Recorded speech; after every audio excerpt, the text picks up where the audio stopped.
Bonjour à tous, ça va bientôt faire 2 semaines que j'ai commencé mes premiers semis et on va comparer entre les semis en bouteille et les semis sous lampe et tapis chauffant. Alors, par rapport à ce que j'avais mis en semi-bouteille, à côté de mon chauffage, il reste que 4 petites bouteilles et la grosse où j'avais mis mes tomates cerises. Là, on peut voir que elles commencent à arriver dans cette bouteille. Voilà. Donc je vais attendre encore une journée ou deux qu'elles sortent et on va les mettre directement en serre froide. C'est vraiment le plus important parce qu'ici elles n'ont pas assez de lumière. Donc dès que je vois les premières têtes arriver, je les sors. Donc voilà, les deux serres froides, vous commencez à les connaître. Donc je les mets directement dedans dès que les premières donc apparaissent. Je sais pas si on va bien le voir. J'ai ouvert le bouchon. Donc ce système de bouchon, voilà, c'est assez pratique puisque comme ça on peut garder assez longtemps le numéro de la tomate. Et voilà, on peut voir le petit plan arriver. Et un autre, je sais pas si on va pouvoir le voir, non on le voit pas, à côté qui arrive aussi. Et ça évite, on va dire, que ça ne file de trop. Cette méthode là. Voilà, là on a une autre aussi. Voilà. Et on va les comparer avec ce que j'ai mis sous LED. Alors j'ai enlevé le haut de la bouteille pour qu'on puisse comparer. Ce qui est assez pratique, une fois qu'on enlève le haut de la bouteille, je garde le bouchon, je le mets à côté. Comme ça, ça permet de savoir que c'est la tomate numéro 43. Voilà, donc on n'arrive pas à trop faire le focus, encore une fois, mais ça va le faire quand même. Donc voilà l'état de la petite tomate mis en semi-bouteille. Et à côté, on a mes tomates fait exactement le même jour, on l'a fait ensemble, sous LED.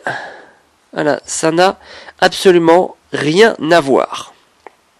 Voilà, celles-ci, elles sont mais vraiment magnifiques. Voilà, c'est pas du tout la même chose. Alors, faut pas s'inquiéter, hein.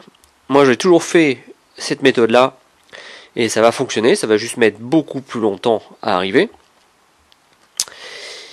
Mais il faut avouer que la méthode sous LED avec tapis chauffant, voilà, on dirait pas que ça a été mis le même jour en terre. Là, on peut voir qu'il y en a 3 qui n'ont pas fonctionné. C'est mes semences, hein, donc forcément il y en a certaines des fois qui ne fonctionnent pas correctement. Donc là je vais aller en remettre. C'était les numéros, je sais plus, numéro 2. Alors je sais plus ce que c'était numéro 2.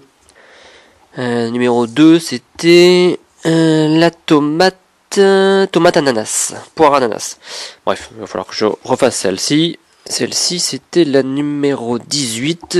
18 sont les tomates blanches. Très vieille semence, elle n'avait pas fonctionné l'année dernière, peut-être que cette année, voilà, peut-être que la semence, elle est morte, hein, au bout d'un moment, si je l'ai pas fait correctement.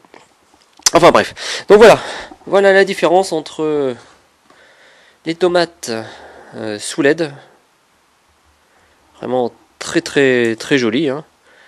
Celle-ci elle est vraiment des grosses feuilles. Ah, ce sont les plants que j'ai récupérés, ça. Ce sont des grosses tomates. Donc voilà les amis, ce petit suivi après 15 jours. Donc complètement convaincu, hein. Avec cette méthode sous LED, on peut vraiment attendre de faire ces semis début avril, hein, voire mi-avril. Parce que ça va très vite. Mais aussi, hein, la seule différence, c'est que ça a quand même un coût, hein. Tout ça, toute cette installation, ça a quand même un coût. Et encore, elle est toute petite.